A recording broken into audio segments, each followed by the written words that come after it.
Hey everyone, welcome to a brand new video of Mr. Footy Curious। कैसे हो आप लोग? क्या हो रहा है? बड़ा ही इंटरेस्टिंग वीकेंड गया। प्रीमियर लीग सारी लीग्स वापस आ गई और उन्हीं की बात करने वाले हैं, उन्हीं के मैचेस की हम बात करने वाले हैं। We are back after a long time और स्टार्ट करते हैं वीडियो और बात करते हैं बहुत सारी इंपॉर्टेंट चीज़ों की। लेट्स गो।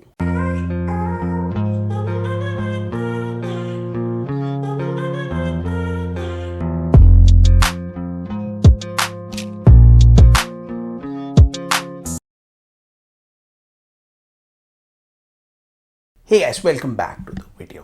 बहुत सारी बातें हुई हैं, बहुत सारे मैचेस हुए हैं, कुछ न्यूज़ भी आई है और इंटरेस्टिंग रिजल्ट्स आए हैं और बहुत सारे रिएक्शंस भी आए हैं इस वीकेंड। तो हम बात करेंगे, मैचेस अभी हुए हैं, प्रीमियर लीग बाकी सारी लीग्स भी वापस आ गई और बहुत ही इंपॉर्टेंट मैचेस के साथ वापस आई हैं। मतलब आप लगा लो यार, डेल क्लासिकर हो गया इस वीकेंड में, रियल मैड्रिड खेली, पीएल के इंपॉर्टेंट मैचेस हुए, सबकी बात करेंगे और कुछ न्यूज़ भी आई है उसकी भी बात करेंगे और स्टार्ट करेंगे अपना video with lots of reviews. तो चलो स्टार्ट करते हैं। पहले बात कर लेते हैं प्रीमियर लीग की। प्रीमियर लीग में कुछ इंपॉर्टेंट मैचेस हुए और क्या रिजल्ट आया उसकी भी बात कर लेते हैं। सबसे पहले मैच हुआ था Chelsea versus Burnley. Chelsea versus Burnley में मैंने क्या एक्सपेक्ट किया था? मैंने एक्सपेक्ट किया था कि Chelsea will win this match और बर्नली है बहुत ही पुअर खेल रही है, one of the worst teams है प्रीमियर लीग में और मतलब बहुत ही अनअट्रैक्टिव, कभी कभी अट्रैक्टिव कभी अनअट्रैक्टिव, इनकंसिस्टेंट फुटबॉल खेल रही है बर्नली। तो मैंने एक्सपेक्ट किया था कि ऑल्दो चेल्सी परफेक्ट नहीं है बट वो बर्नली को आराम से हरा देगी, लेकिन इस मैच में ड्रामे हो गए, ड्रामे पे ड्रामे जो चेल्सी के साथ रिसेंट में होते हैं। क्या हुआ इस मैच में? सबसे पहले ऑफ कोर्स चेल्सी ने स्कोर किया फर्स्ट हाफ में और दोनों ने थोड़ी थोड़ी चांसेस क्रिएट की, चेल्सी ने ज़्यादा की और ऐसा लग रहा था चेल्सी 2-3 गोल्स मार देगी, बट उनकी पुअर फिनिशिंग की वजह से चेल्सी गोल नहीं कर पाई। फर्स्ट हाफ में 1-0 रहा। फिर भी फर्स्ट हाफ के बाद ऐसा लगा क्योंकि 1-0 है कि चेल्सी आराम से सेकेंड हाफ में गेम को कंट्रोल करके जीत जाएगी, लेकिन ऑफ कोर्स वो चेल्सी है। चेल्सी आजकल कैसे खेलती है वो बहुत ही पता नहीं उनको सेकंड हाफ में क्या हो जाता है कि सेकंड हाफ में जब भी आते हैं तो उनकी परफॉर्मेंस कंप्लीटली डाउन हो जाती है और इस मैच में भी वही हुआ। इस मैच में उनकी परफॉर्मेंस कंप्लीटली डाउन हो गई और ब्रेंटफोर्ड बोल रहा हूँ, बर्नली वापस आ गई और बहुत ही अच्छा खेलने लगी और उन्होंने गोल कर दिया।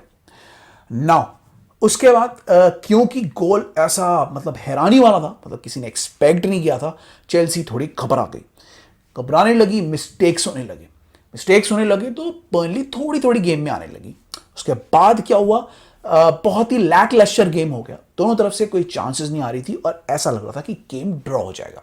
लेकिन उसके बाद सब्स्टिट्यूशन हुई, रहीम स्टर्लिंग आए। रहीम स्टर्लिंग जो पिछले कुछ टाइम से बहुत ही ज़्यादा क्रिटिसिज्म झेल रहे हैं, वो आ गए और उनके आने से उन्होंने एक असिस्ट दिया पामर को, पामर ने गोल करके चेल्सी को लीड दे दी और अब ऐसा लगा कि फाइनली अब उनको लीड मिल गई है और वो गेम को कंट्रोल कर लेंगे। लेकिन ये चेल्सी है, चेल्सी लास्ट तक ऐसा ही करती है, हरकतें करती है और उन्होंने क्या किया, सेट पीस से गोल फिर से दे दिया और 2-2 से फिर से मैच ड्रॉ हो गया। इन दी एंड बर्नली ज़्यादा एक्साइटेड हो गई थी और ज़्यादा चांसेस क्रिएट कर रही थी और चेल्सी थोड़ी ज़्यादा घबरा गई थी, पता नहीं क्या हो गया था लास्ट में, तो वो बिल्कुल मैच को बचाते बचाते बची क्योंकि बर्नली ऑलमोस्ट गोल करके वहाँ पे जीतने वाली थी। और ये हुआ, बाय द वे मैंने एक चीज़ बताई नहीं, ये हुआ रेड कार्ड की वजह से। जो फर्स्ट हाफ में गोल हुआ था चेल्सी का वो पेनल्टी की वजह से हुआ था, जो मेरे हिसाब से सॉफ्ट पेनल्टी थी लेकिन उनको मिल गई और उसके बाद गोल मार दिया कोल पामर ने। और बाय द वे बर्नली का एक प्लेयर भी रेड कार्ड के होते हुए चला गया था और उनके मैनेजर जो थे उनको भी रेड कार्ड मिल गया, तो 2 लोग बाहर हो गए थे एक तरीके से बर्नली के। तो 10 मैन बर्नली ने ऐसा परफॉर्मेंस दिया अगेंस्ट चेल्सी और चेल्सी के लिए ये बहुत ही खराब बात होगी, उनके फैंस के लिए बहुत खराब बात होगी कि वो बार बार वीक बाय वीक ऐसी परफॉर्मेंस देख रहे हैं और कोई कोऑर्डिनेशन नहीं लगता, कोई मतलब कोई सिस्टम नज़र नहीं आ रहा और चेल्सी को ऐसा लग रहा है कि इंडिविजुअल प्लेयर्स जिता रहे हैं, स्पेशली कोल पामर जैसे प्लेयर्स जो कि बहुत अच्छा खेल रहे हैं, मालो गुस्तो बहुत अच्छा खेल रहे हैं, ऐसे प्लेयर्स चेल्सी को जिता रहे हैं और चांसेस क्रिएट कर रहे हैं। तो मेरे हिसाब से चेल्सी का कोई सिस्टम नजर नहीं आ रहा है और मुझे नहीं पता पोचेटिनो क्या कर रहे हैं, but they is not able to make these players gel together, जो कि चेल्सी के लिए इस समय बहुत ज्यादा जरूरी है। तो इस गेम में भी यही हो रहा था और इस गेम में इंडिविजुअल परफॉर्मेंस की वजह से चेल्सी चांसेस क्रिएट कर पा रही थी, लेकिन क्योंकि उन्होंने चांसेस नहीं लिए इसलिए ये गेम 10 मैन बर्नली के साथ ड्रॉ हो गया और उसके बाद चेल्सी को बहुत सारा फ्लैग सुनने को मिला and the game was not that good from Chelsea. First half तब भी डिसेंट था, फर्स्ट हाफ में चेल्सी को गेम खत्म कर देना चाहिए था, लेकिन क्योंकि वो नहीं कर पाए इसलिए सेकेंड हाफ में उनकी परफॉर्मेंस बहुत ही खराब हो गई, जो इस बार मतलब दिखने को मिल रही है इस सीजन में। तो अब पता नहीं क्या होगा चेल्सी का, पोचेटिनो का क्या होगा, लेकिन इनको देख के ऐसा लग नहीं रहा है कि Pochettino will take this team far. और अब आगे इंप्रूव करेगी नहीं करेगी पता नहीं, बट बहुत ही क्रूशल पॉइंट्स उन्होंने मिस कर दिए, क्योंकि आज अगर वो 3 पॉइंट्स ले लेते तो वो 8th और 7th के आसपास आ जाते और कुछ होप मिलती उनको कि वो यूरोपियन चैंपियनशिप ले सकते हैं। So it was a very poor game from Chelsea, a poor draw from Chelsea, जो लगा कि वो हार ही गए हैं। और ऐसे ही आगे चलता रहा तो मुझे नहीं पता पोचेटिनो रुकेंगे नहीं रुक पाएंगे, क्योंकि इस टाइप के मैचेस में, इस टाइप के परफॉर्मेंसेस के बाद चेल्सी के fans are not happy and they are booing and going away 10 minutes early. तो अगर ऐसे ही चलता रहा तो चेल्सी के फैंस जरूर प्रॉब्लम्स क्रिएट करना शुरू कर देंगे और उसके बाद देखना पड़ेगा कि पोचेटिनो के साथ क्या होगा। So it was a really poor performance from Chelsea after the international break और कोल पामर की वजह से वो फिर से एक मैच ड्रॉ कर बैठे। तो ये था चेल्सी की बात। अब हम यहां से बात करते हैं एक और पुअर टीम की जिसने फिर से बहुत ही गंदा प्रदर्शन किया, वो थी मैनचेस्टर यूनाइटेड, जो ब्रेंटफोर्ड गई थी, उनके लिए अवे मैच था और ब्रेंटफोर्ड ने इस गेम में कंप्लीट डोमिनेशन किया। 1-1 ये गेम रहा, लेकिन मैनचेस्टर यूनाइटेड की बहुत धुलाई हुई है और अगर ब्रेंटफोर्ड अपनी सारी चांसेस ले लेते ना, सारी में से आधी भी ले लेते, तो ये गेम 4 या 5-1 हो जाता, क्योंकि ब्रेंटफोर्ड ने इतनी ज्यादा चांसेस क्रिएट की थी और यूनाइटेड इतना गंदा खेल रही थी कि ब्रेंटफोर्ड को ये मैच तो जीतना ही चाहिए था। और उनका लक देखो ब्रेंटफोर्ड का कि इतनी चांसेस मिस करने के बाद यूनाइटेड ने गोल मार दिया। By the way Mason Mount का पहला गोल था for as a United player for United, मतलब तो उनने गोल मार दिया और ब्रेंटफोर्ड के टीम सोच रही थी, फैंस सोच रही थी कि ये क्या हो गया यार, पूरा गेम हमने डोमिनेट किया। उसके बाद यूनाइटेड ने गोल मार के लीड ले ली, लेकिन ब्रेंटफोर्ड को उनकी मेहनत का फल थोड़ा तो मिल ही गया कि उन्होंने लास्ट में गोल करके इज्जत बचा ली, कि लास्ट में अगर हार जाते इतनी अच्छी परफॉर्मेंस के बाद भी तो उनको बहुत दुख होता, लेकिन उन्होंने अपनी परफॉर्मेंस अच्छी करके बचा ली, किसी तरीके से गेम को ड्रॉ कर दिया। इन दी एंड उन्होंने अपनी जो परफॉर्मेंस थी उसको जस्टिफाई कर दिया और किस तरीके से वो मैच जीत के उन्होंने अपना बचा लिया अपने आप को। बाय द वे ब्रेंटफोर्ड बहुत अच्छा खेल रहे हैं, टोनी ने बहुत ही जबरदस्त परफॉर्मेंस दी, मतलब दे वर प्लेइंग ब्रिलियंट यार। थॉमस फ्रैंक ने उनको जैसे सेटअप किया था बहुत ही अच्छा किया था, बहुत ही अटैकिंग डिस्प्ले था उनका। और मैनचेस्टर यूनाइटेड बहुत ही गंदा खेल रही थी, उनका डिफेंस बिल्कुल आउट था, उनका डिफेंस बहुत ही पुअर और स्लो था, मिडफील्ड थी ही नहीं, सिर्फ कोबी मैनू थोड़ा ठीक ठाक खेल रहे थे और उसका जो अटैक था वो भी नॉन एग्जिस्टेंट था। मैनचेस्टर यूनाइटेड को हार्डली कोई चांस मिली और पूरे गेम में ब्रेंटफोर्ड ने चांस पे चांसेस बनाई, और अगर ब्रेंटफोर्ड अपनी सारी चांसेस में से थोड़ी चांसेस भी ले लेती है, गेम 3 या 4-1 से खत्म हो जाता और मैनचेस्टर यूनाइटेड के लिए बहुत ही ज्यादा एम्बैरेसिंग हो जाता। Bye the way this is not a good performance by मतलब मैनचेस्टर यूनाइटेड। एरिक टेन हाग की भी पोचेटिनो की तरह हालत है, अगर यही होता रहा तो इनियोस मेरे को नहीं लगता एरिक टेन हाग को आगे कंटिन्यू करेगा। और मैनचेस्टर यूनाइटेड के बाय द वे बहुत सारे प्लेयर्स हैं जिनकी सेल होने वाली है मुझे लग रहा है इस समर ट्रांसफर विंडो में। They definitely need a clear out. उनके बहुत सारे प्लेयर्स बहुत ही स्लो हैं, बहुत ही गेम को बहुत ही पुअर कर देते हैं और कोई भी कोऑर्डिनेशन दोनों प्लेयर्स के बीच में नहीं दिख रही है। सो it was a really poor performance by Manchester United. और अगर ऐसे चलता रहा तो एरिक टेन हाग भी गए, मेरे को लग रहा है गए वो इस सीजन के बाद। तो किसी तरीके से उनका भी ड्रॉ हो गया और उनके लिए भी पुअर परफॉर्मेंस रही, तो दोनों के लिए बहुत ही पुअर परफॉर्मेंस गई और मतलब मजा नहीं आया गेम्स में, दोनों गेम्स में। तो ये चेल्सी हो गया। मैनचेस्टर यूनाइटेड की बात कर लेते हैं लिवरपूल की, जिनका मैच था ब्राइटन के साथ। लिवरपूल भी जीत गई, कमबैक विन थी, लेकिन ब्राइटन ने अच्छा खेला और उन्हें काफी ज्यादा दबाव में डाल के रखा। लुइस डियाज ने स्कोर किया और फाइनली मोहम्मद साला ने स्कोर करके लिवरपूल को बचा तो लिया, बट लिवरपूल के भी कुछ प्लेयर्स से बहुत ही ज्यादा, जैसे कहते नहीं है मतलब गेम को कंट्रोल करने की जो मैच्योरिटी होती है ना, वो नजर नहीं आ रही थी। ऑल्दो मैकलिस्टर स्लोबोस्लाई अच्छा खेले, बट ओवरऑल अगर मैं बात करूं गेम की तो लिवरपूल ने कुछ खास अच्छा नहीं खेला, उन्होंने गेम को ढंग से कंट्रोल नहीं किया और ब्राइटन को भी अच्छे मौके मिले थे टू मेक इट 2-2, लेकिन ब्राइटन ने उनको थोड़ा डरा भी दिया स्टार्टिंग में गोल करके, और ब्राइटन अच्छा खेल रही थी स्टार्टिंग में, वो तो लुइस डियाज ने गोल कर दिया इसलिए लिवरपूल वापस आ गई, बट लिवरपूल कहीं ना कहीं इतनी अच्छी नहीं लग रही थी और थोड़ी डिसजॉइंटेड सी लग रही थी। ऐसा लग रहा था लिवरपूल में वो बात नजर नहीं आ रही जो पहले की लिवरपूल में थी, वो अग्रेशन भी मिसिंग था और वो स्पार्क भी मिसिंग था। और ऑल्दो उन्होंने कंट्रोल नहीं किया, लेकिन किसी तरीके से गोल करके उन्होंने बचा लिया अपने आप को और अपनी प्रीमियर लीग की स्टैंडिंग्स में लीड बना ली, क्योंकि अगला मैच ड्रॉ हो गया, उसके बारे में बात करेंगे। तो लिवरपूल ने गंदा खेला, लेकिन उनको 3 पॉइंट्स मिल गए और किसी तरीके से उन्होंने गेम को बचा लिया और अपनी लीड को अब अपनी लीड बना ली है 2 पॉइंट्स की फ्रॉम आर्सेनल।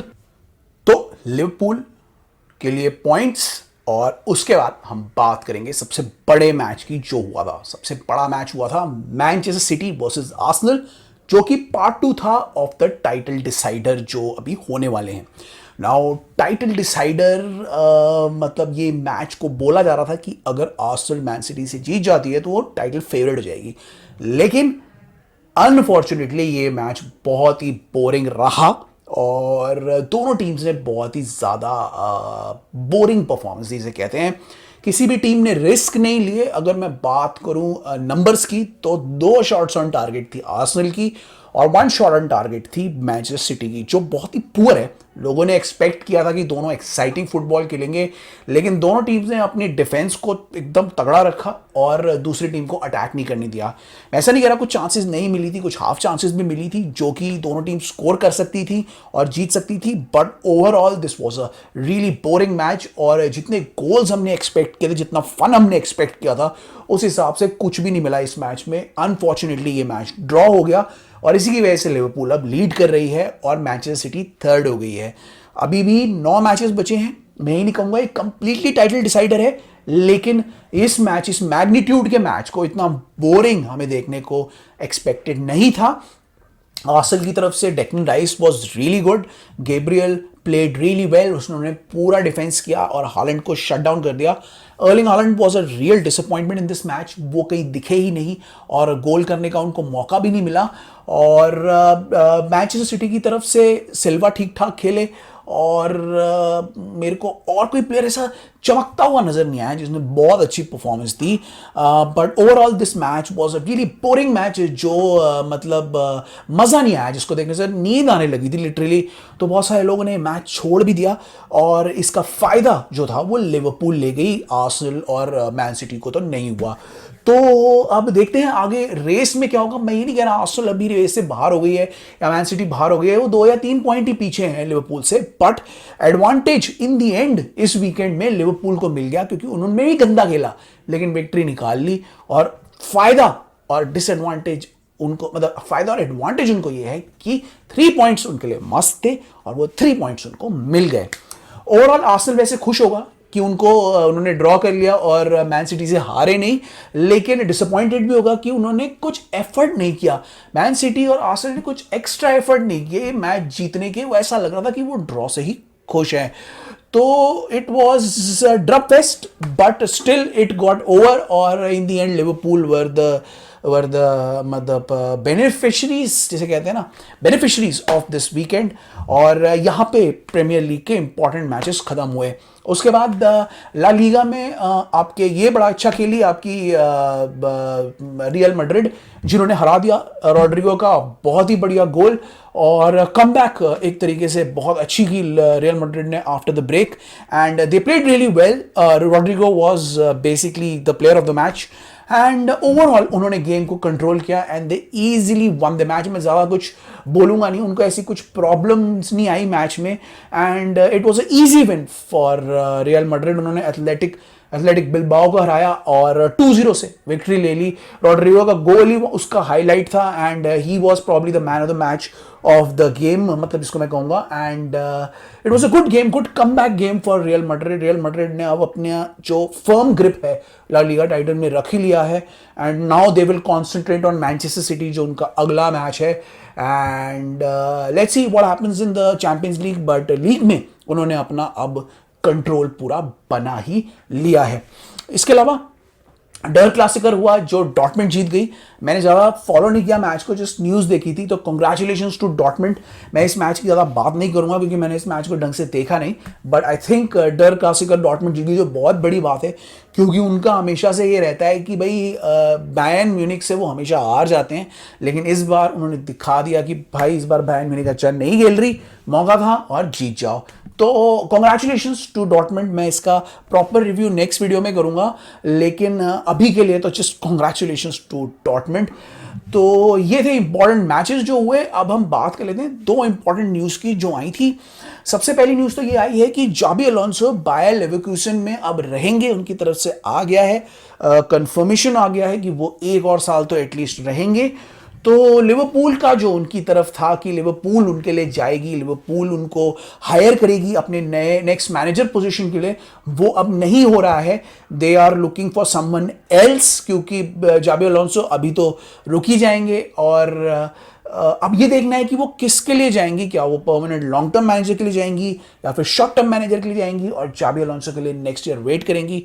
लेकिन ये है कि जिन जिन क्लब्स को अब मैनेजर चाहिए उनको अब डिसीजन लेना पड़ेगा। बायर्न के भी जा सकते थे जाबी अलोंसो, लिवरपूल भी जा सकते थे, तो अब इन दोनों के पास क्या क्या ऑप्शंस हैं इन्हें देखने पड़ेंगे। दूसरे ऑप्शंस भी अवेलेबल हैं जिनके लिए जा सकते हैं, तो क्या वो उनके लिए जाएंगे, क्या वो जाबी के लिए वेट करेंगे, let's see what happens. But there is a name that is coming up, जो दूसरी न्यूज़ आई है, रूबेन अमोरिम का नाम आ रहा है फॉर लिवरपूल। तो अब ये डिसाइड करना होगा माइकल एडवर्ड्स को, जो आ रहे हैं एज CEO ऑफ लिवरपूल, और उन्हीं को डिसाइड करके अब दिखाना होगा कि कौन आएगा नया। सब कुछ उन्हीं के ऊपर है, उन्हीं वही डिसाइड करेंगे कि रूबेन अमोरिम क्या आएंगे, और they will get a manager in for this year and wait for Xabi Alonso for the next year. तो यही न्यूज़ है मेन कि Xabi Alonso has decided to stay in Leverkusen, और उनके लिए अच्छा डिसीजन है क्योंकि वो अब जब आएंगे तो वो ज़्यादा स्ट्रॉन्ग और ज़्यादा तगड़े कैंडिडेट बन के आएंगे and he would be very good in his job. तो उन्होंने ये बहुत सेंसिबल डिसीजन लिया है for his career as a manager, and I think he will be very good in Leverkusen. और इस साल तो जीत ही रहे हैं वो, अगले साल भी मेरे को लग रहा है वो जीतेंगे, and he will be a much more better and mature manager जब वो कहीं भी जाएंगे। चाहे हो सकता है वो रियल मैड्रिड भी जा सकते हैं क्योंकि एंचेलोटी का भी कुछ पता नहीं, तो मजा आएगा, देखना पड़ेगा जाबी अलोंसो कहाँ जाएंगे। But it was a good decision, it is a good decision from him. I think he will stay और अपने आप को वो और बढ़िया करेंगे और प्रूव करेंगे अपने आप को before he moves to a bigger club. तो ये थी न्यूज़ और कुछ रिव्यूज़, होपफुली आपको पसंद आए होंगे। We will come with new videos अभी नेक्स्ट वीक, क्या इसी वीक में मैं नए वीडियोस लेके आऊँगा, और जो अभी बहुत सारे मैचेस आने वाले हैं पावर पैक्ड अप्रैल में, और सारे मैचेस को हम कवर करेंगे। और हाँ, लाइव स्ट्रीम्स, शॉर्ट्स और स्टोरीज भी आएंगे, so do keep a check on that and I will see you in the next one. तब तक के लिए मैं इजाज़त लेता हूँ, और लाइक शेयर सब्सक्राइब करो, फॉलो करो हमें, and I will see you in the next one. Till then it's bye bye from my side, bye bye.